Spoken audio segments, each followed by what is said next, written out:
Now, if you haven't heard about Anchor, it's the easiest way to make a podcast. So let me explain. First off, it's free. I'm not joking, you guys. The Anchor app, it is free to use. Second, there's creation tools that allows you to record and edit your podcast right from your phone or computer. Now that's awesome, isn't it? Third, Anchor will distribute your podcast for you so it can be heard everywhere, you guys, on Spotify, Google Podcasts, Apple Podcasts, and so many more platforms. Fourth, you can make money from your podcast with no minimum relationship. Now, is that awesome, you guys, or what? That's just terrific. And finally, it's everything you need to make a podcast in one place. So I have another podcast with Anchor, and I'm just loving Anchor so much. I love it. It's so very easy to use, guys. So why don't you download the free Anchor app today or go to anchor.fm to get started.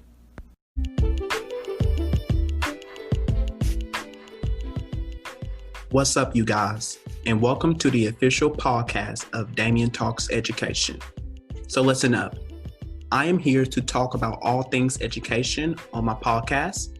So get prepared for some realness and honesty of education as I walk you down through various of topics that's happening in the education world with some amazing guests, to sharing stories relating to education and so much more, because I got you covered with education. So join me on this journey of education with me.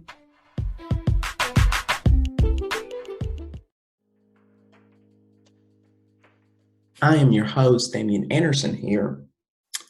And on today, I have a very, very special guest with me on today. He is a educational and a behavior consultant, and he has been a lot of more things. So I'm gonna introduce y'all. Please correct me if I mispronounce your name.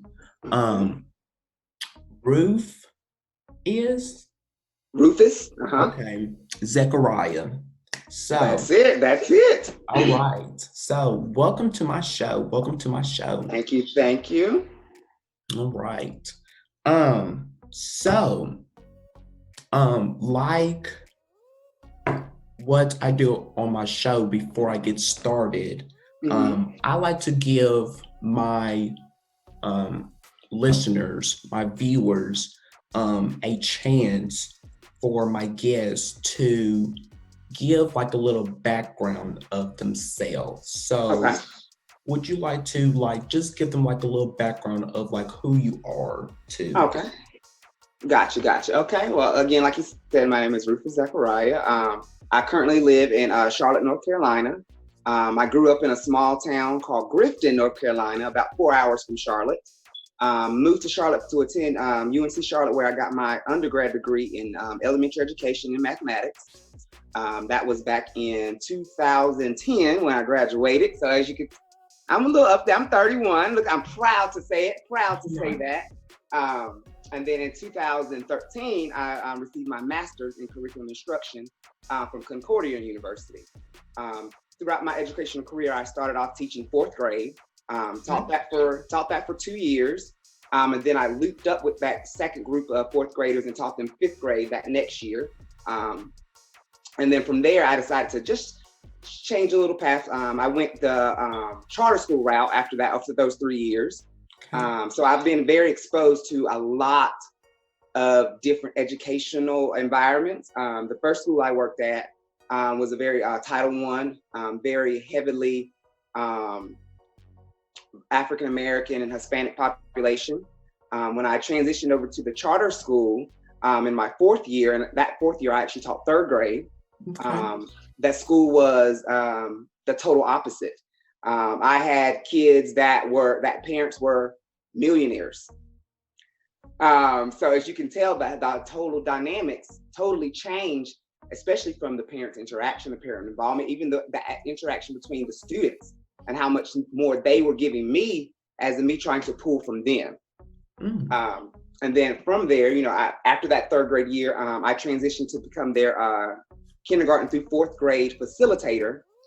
So I was over the kindergarten through fourth grade teachers and just kind of work with them a little bit to try to, just hone their skills and whatnot. Unfortunately, during that transition, that's when I developed some very, very serious health issues that kind of caused me to just kind of a little bit. I wasn't able to do exactly what I was used to. And that carried on for a number of years, even though I transitioned from different schools. Because after I left the charter school, I went back to what is considered what at the time was considered the worst school in Charlotte. It was called Reed Park. And then I did not last at all there. The spirit, and I became very, very, very, very, very sick, and had to leave in the middle of the school year.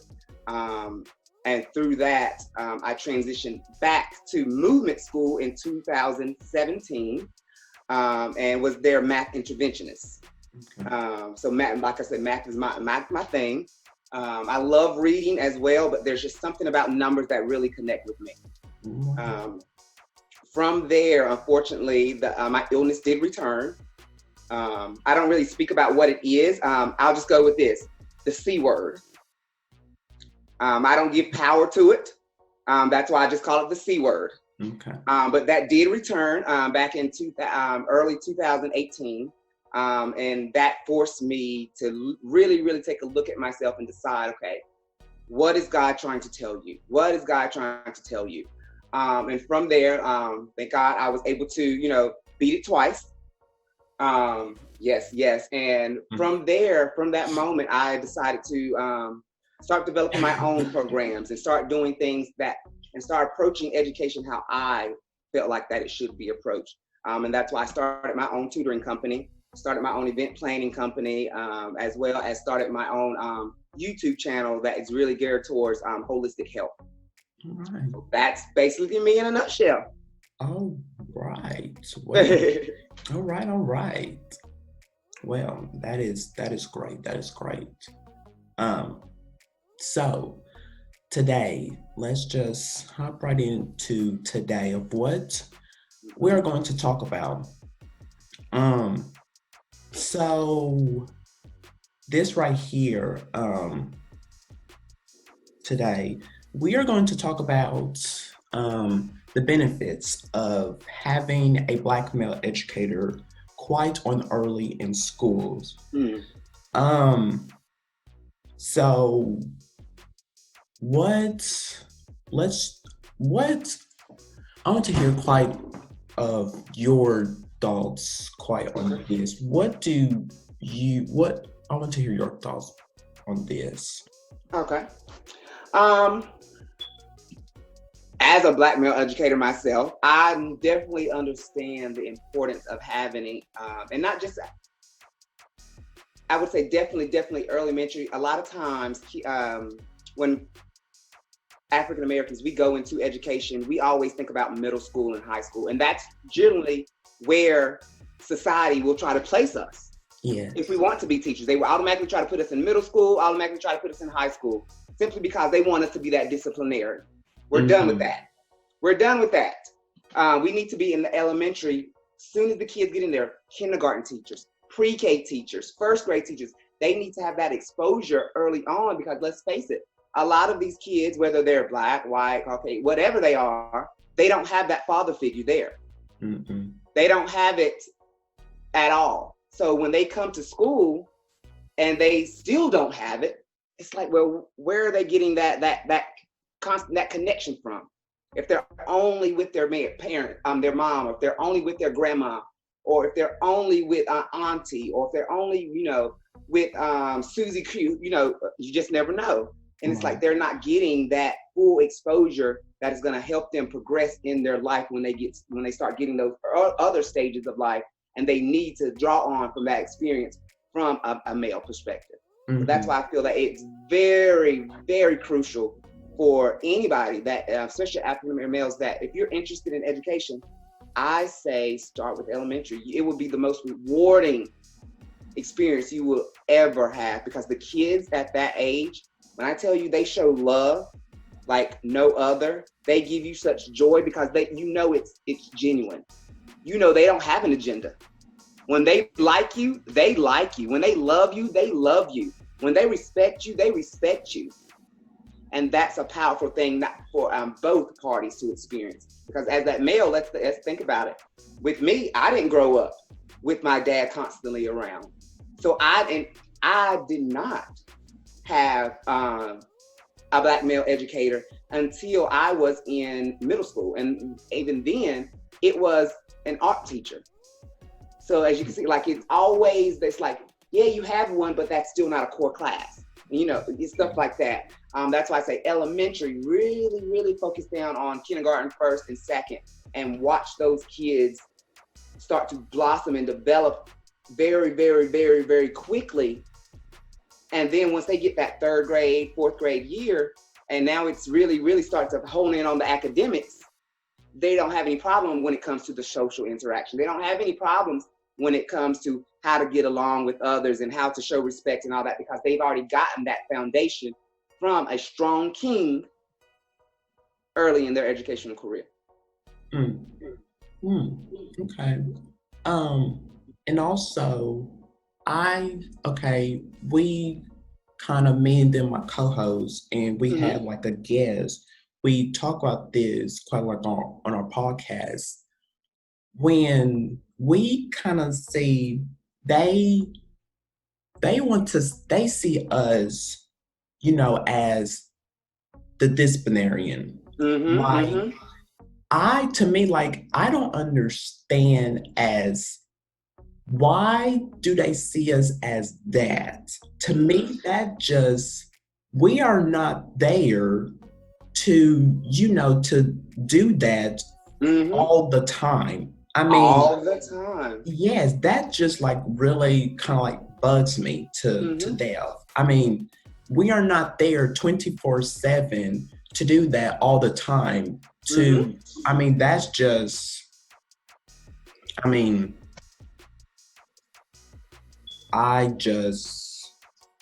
it's crazy. It's constant. What I've noticed with that is a lot of times they view the black male educator as, quote unquote, he's gonna be the mean one, or he's gonna be the one that got to come in with the iron fist, yes, and whatnot, and that right there puts limits on what that black male educator can do, because now you have that image in my mind where anytime you have a problem with any child, whether they're in my classroom or not, oh, he has to go see Mr. Hill. Oh, you go down to Mr. Hill. I'm like, why do I'm teaching 4th or 5th grade? Why do I have this 2nd or 3rd grader in my room? Simply because you want them to see or want them to have that, quote unquote, fear, which is what it truly is. They want to try to put fear into these young kids when it comes to looking at the African American male. That's the truth. They want those kids to grow up fearing us as opposed to loving us. Right. Yeah. So I just, with that, so we need to, also, we need to like bring up also that 2% of the African male, of bringing that 2% more, because to me, that's just like, we also talk about that on our podcast, on our show. That, to me, that's just like ridiculous. We need to up it. We need to just, that's just, that's just like really, that's just sad to me. That's just. It's sad that it's that low. So 2%, when we clearly are the majority. Yes. And people, and it's like, why are we constantly allowing someone else to educate our kids? Why aren't we developing programs? Why aren't we opening schools? Why aren't we doing those things and really taking charge of our kids' education, as opposed to letting it fall in the hands, and I'm not afraid to say it, let it fall in the hands of the government. Mm-hmm. I'm a big advocate for charter schools, for home schools, for any alternative educational methods, because I know that a lot of times in public education, it's cookie cutter.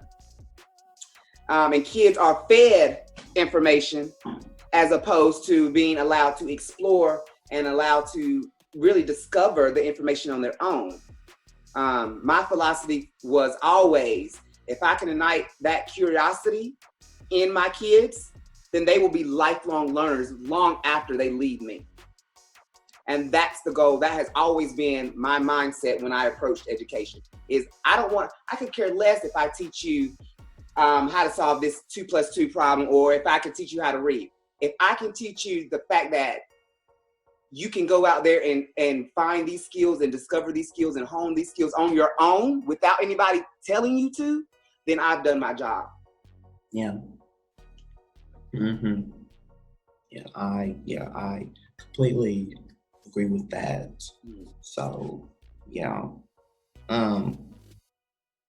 So I want to ask you this question right here. Mm-hmm. Do you believe, do you think school districts around the world, do you think they want do you think that they want us, Black educators, Mm-hmm. in schools? Honestly,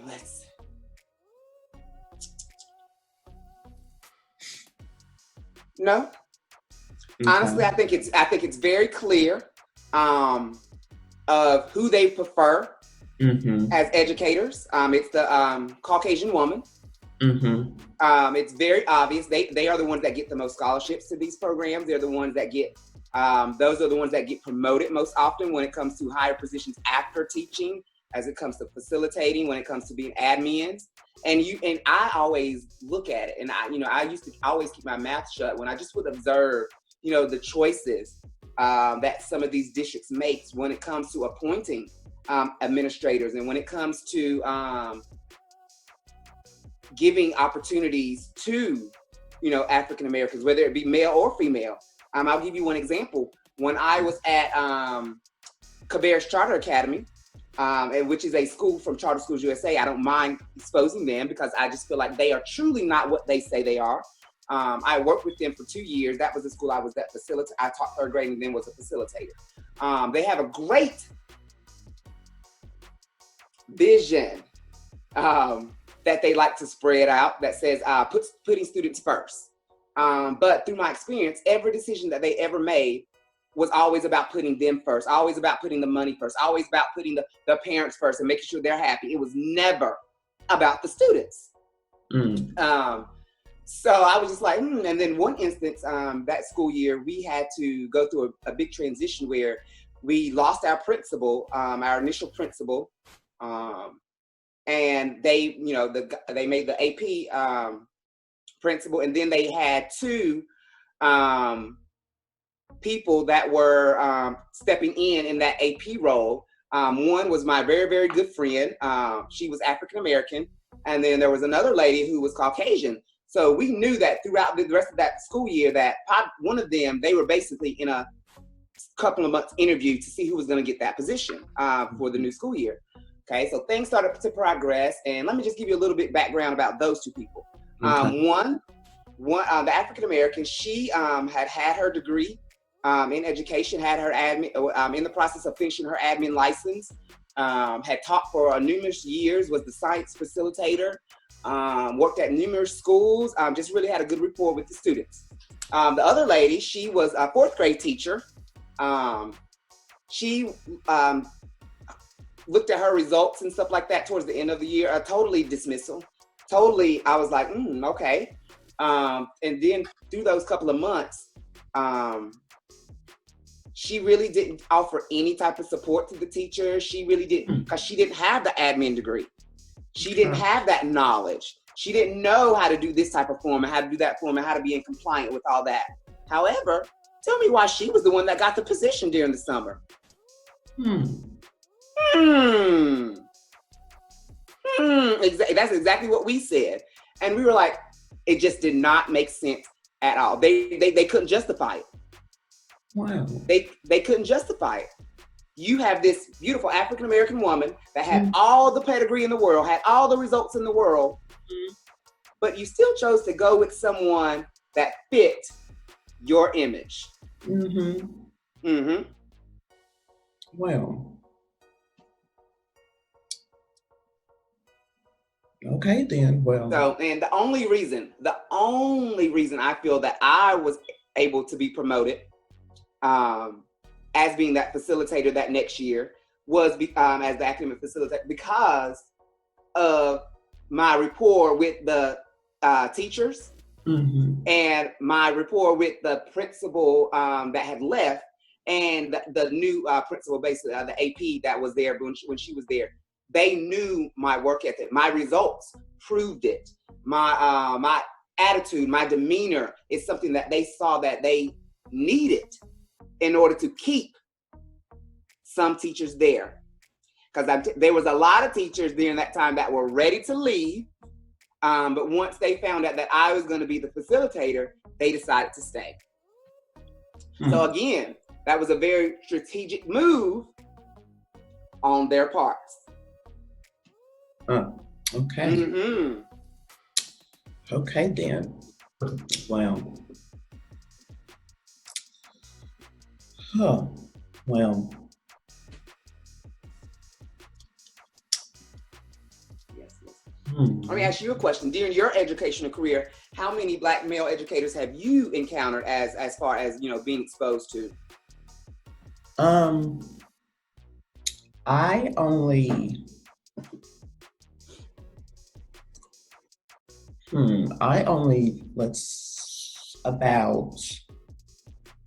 only two. And that's normal. That's about I say that's normal is they'll have maybe one, like I said, it'll usually be an extra teacher. So like the art teacher, the PE teacher, someone like we would get like the science, like a science facilitator or something like that. It was never the core teacher. And like I said, I never had one up until middle school, and that was art.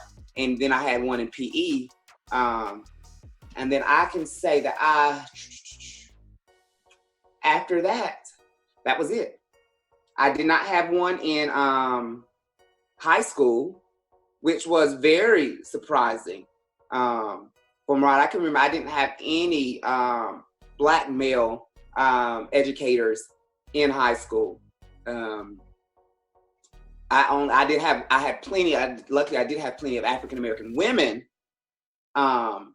in high school, but it's again Caucasian. They still heavily dominated. And then now, what was great though is I did have my principal in high school was African American.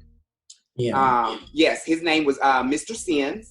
And again, with that, I still feel like they had him there as a figure of a discipline. Because once he retired and once he left or whatnot, of course, they gave the reins over to the other persuasion. And from that, the school changed. You don't really hear a lot of the alumni. I mean, they don't go back as much. That community feel is no longer there like it used to be. It started to rebuild because they had a really good, successful football season last year. So that kind of helped to kind of rebuild that community atmosphere. But it just wasn't there. So I'm excited to see next school year what it looks like in that district. Because like I said, I'm from the 252, which is it's a smaller area code back on the East Coast. And in my district, Lenore County, which is what it was very, very small. They were only like, there was probably maybe 8 or 9 elementary schools. And then there were 3 middle schools. And then there were 3 high schools. So it's like we truly all fed into each other. The competition was all, it was like right there. Mm-hmm. And my high school and my middle school at the time was always the one that not necessarily got the bad rep. We were in the middle. Okay. We were in the middle. We had a good balance of it being very diverse. We had a pretty good population as far as, whites, Hispanics, all of that good stuff. Mm-hmm. And some of the other schools were either heavy one way or heavy the other way. So I was truly blessed with being exposed to that diverse atmosphere, which allowed, me to develop those social skills and develop that acceptance of people that weren't like me, and for them to see me and see others. It really helped. So that's why I truly believe that we have to have a diverse population in all schools. Now that only goes to say for when we are talking about public schools. Mm-hmm. Now, because I'm a big advocate for homeschools and charter schools, and those I feel like should definitely be geared towards a specific type of population. So when you get ready to open a charter school, open up a high school, you need to have a clear vision about the type of kids you want in your school, and go out and develop those programs and develop the marketing for those type of kids, because it's truly going to be your vision. And then you can teach them exactly what you want to teach them. And that should include how to be, social interaction, and how to, collaborate with others that aren't like you, that aren't in the school, exactly. But you're able to do it at a different rate and a different pace, and really give these kids truth, because it's just them. When you are in an environment when it's just you, when it just looks like you have a tendency to be more open, a tendency to be more receptive of whatever the messages that are being relayed to you. Exactly. Yeah. Exactly. Yeah. So I have something here I want to share. Okay. So I found this. The University of Pennsylvania Professor Mary Beth Gassman argued that the university failed to hire Black professors because they simply did not want them. So this is quoted, I have learned that faculties will bend the rules, knock down walls, and build bridges to hire those they really want, often white colleagues. But when it comes to hiring faculties of color, they have played by the rules and get angry when exceptions are made. So, now with this, I kind of argue, the same is probably, is true with the respect, to K through 12, school districts. If they want to hire, Black male teachers, they could, but Black male teachers, they should be hired, for the right reasons. I agree, definitely agree. With their, with their kind of success in their minds. Yes. So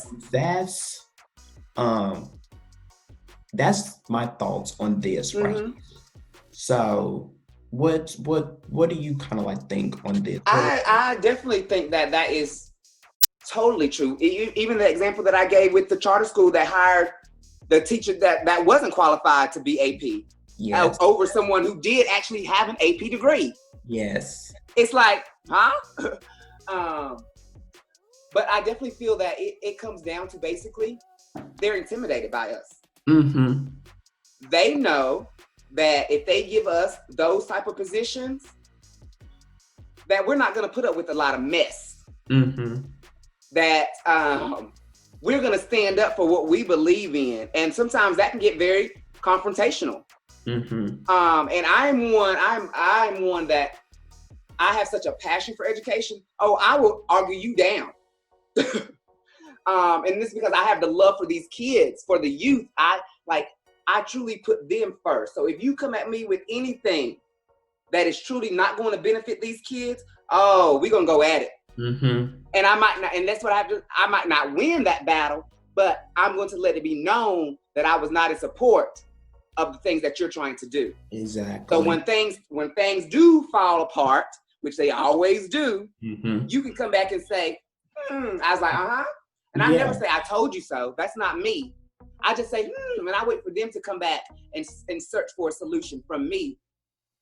That's how I look at it. It's because I'm never going to have to feel like I have to always assert my authority. It's just my opinion. You're right. You don't have to accept it or anything like that. I just know what I believe, and I don't mind standing up for that. And it took me a while. Like I said, early in my career, my first year, my second year of teaching, I definitely had a problem with that. My very first year of teaching was very interesting. I was, like I said, I taught fourth grade math and science my very first year. And the way they grouped the kids there that year was they did it by quote unquote test scores from the previous year. So if, you had your lows, you had your highs, you had your needs, blah, blah, blah, blah. Mm-hmm. And they chose me to teach the high kids. Now, people don't understand teaching the high kids is the hardest thing to teach because they come with knowledge already above their grade level. So it forces that teacher to really have to dig and really have to explore and really come up with some things that are going to push them to another level. And that can be very, very, very stressful for a brand new teacher. Yeah. Luckily, I knew that I was always destined to be a teacher. So I welcomed that challenge. So I didn't have to fall into that issue. The issue that I fell into was with the parents. Mm-hmm. The parents of that school, and that was a Title I school. But since I had the kids that were quote unquote higher, their parents were a little bit more involved. And I tell you, in the beginning, they were not happy with me at all. And I think it simply was because I was a first year teacher and that I was very, very young. And they didn't think that I was qualified to teach their child, when in reality, let's be real, first, second, third year teachers are the most qualified to teach anyone because they are the ones that have that brand new knowledge fresh out of college. Mm-hmm. So they are the ones that truly have the most potential to rock test scores. And it's not about a test score, but that's still how districts like to approach how the measure of a teacher is looking at their test scores. But those are the ones that truly have the opportunity to show some unbelievable growth with their kids because they have those best practices that truly are best practices right then and there, as opposed to the teacher that has been teaching for 10 and 15 years and always go to these professional development workshops, but aren't really paying attention in these professional development workshops. So when it came down to the parents, and I had parents that would go see the principal about me as opposed to coming to me first. I had parents that would go to my team lead as opposed to coming to me first. And they were looking at me like,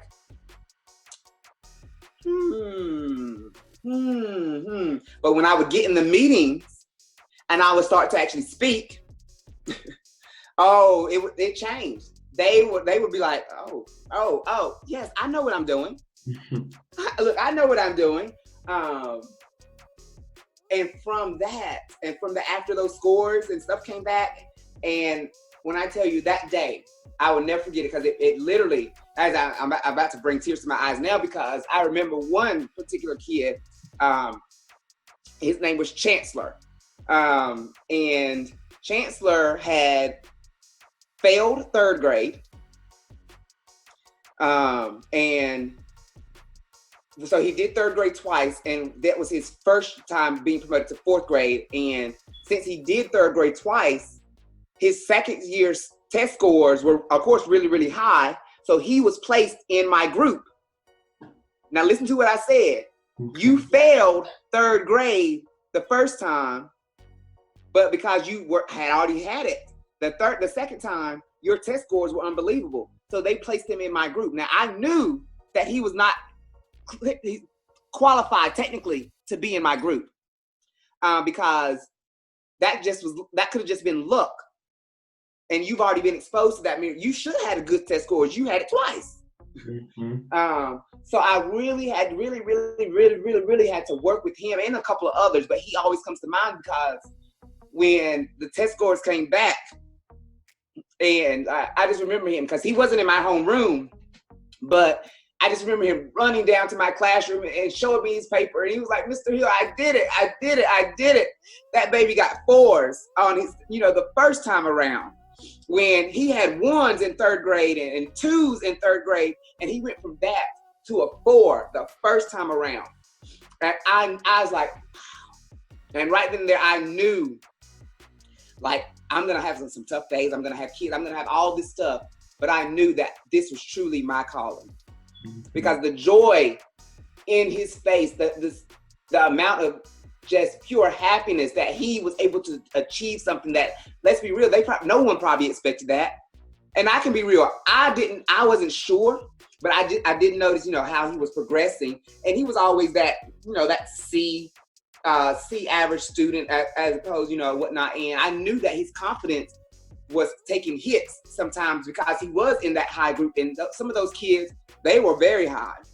And some kids at that age, when they're around, they have that attitude why you don't know how to do it.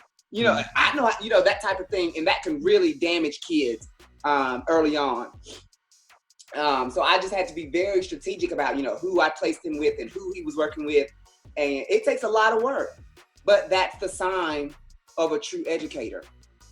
That's the sign of a true facilitator, because I feel like that's what you have to be. You can no longer be a teacher in your classroom. You have to be the facilitator of your classroom, meaning you can't be the one that's always giving the knowledge. You have to give these kids, I don't care if it's kindergarten, give these kids the opportunity to teach themselves and to teach each other. Form those teacher, those quote unquote facilitator groups, those teacher groups. Give them a topic to go out and explore on their own, and then come back and present to the class. And watch that their minds start to be like, ding, ding, ding, ding. It's just going to start to blossom, because they're getting that knowledge now from who? From someone that looks like them, that's the same age as them. They're going to receive it a lot different. Mm-hmm. That's why I say you have to be the facilitator of your classroom now, as opposed to just being a teacher. Wow. Oh, wow. Well, that's great. That's great right there. Yeah. So, yeah.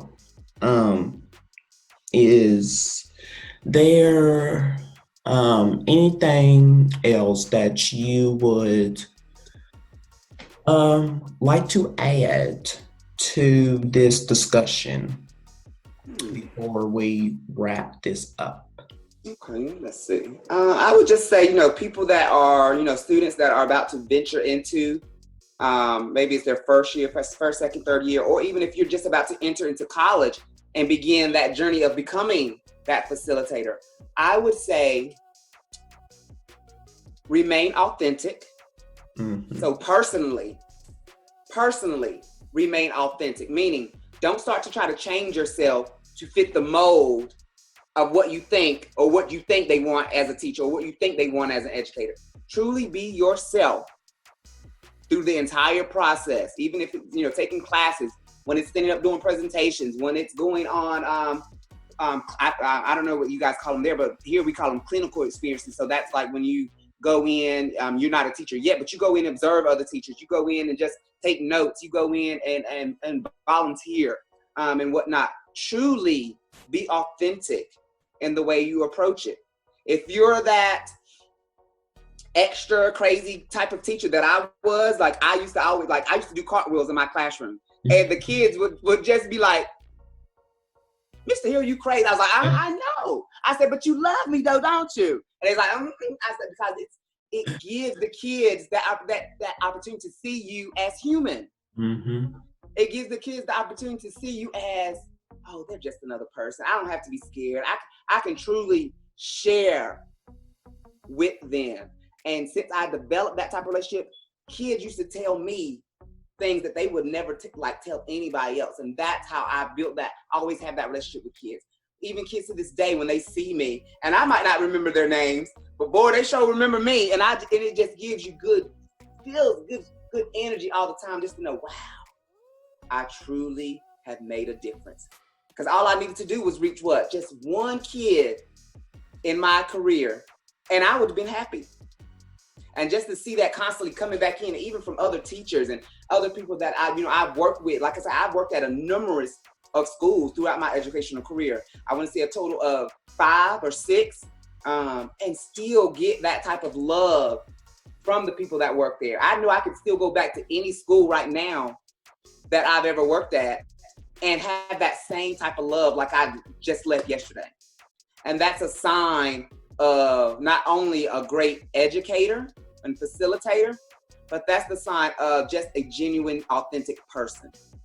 Is when you can constantly have that love from others when you're no longer in their presence, or when the situation didn't go like you thought it would go, or something like that. Is when you can still put all of that beside you and just share and just be blissful in each other's presence.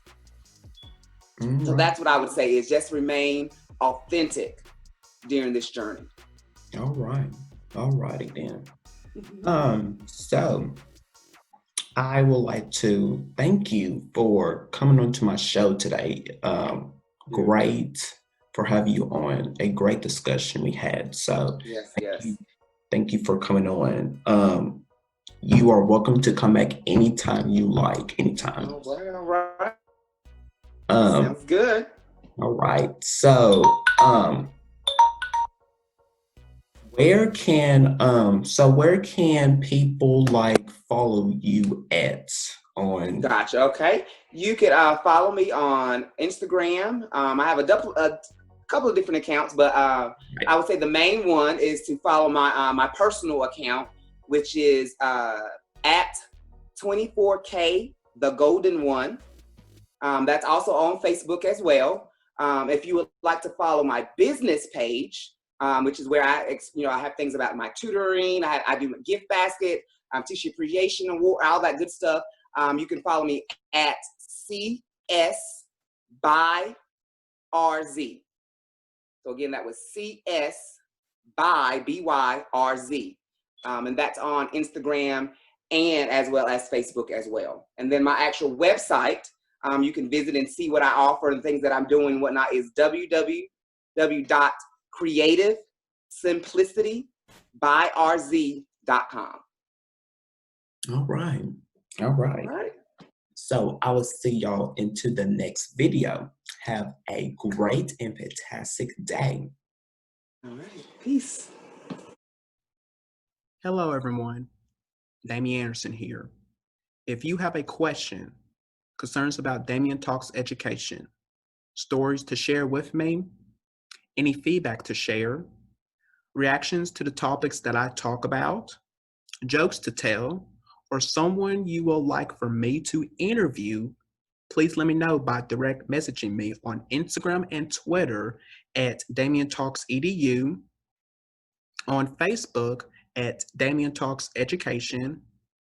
You can email me at educationthoughtspodcast@gmail.com, or send in a voice message to me by going to anchor.fm/Damian Talks Education, and make sure you click on the message tab to where you can record your questions into me.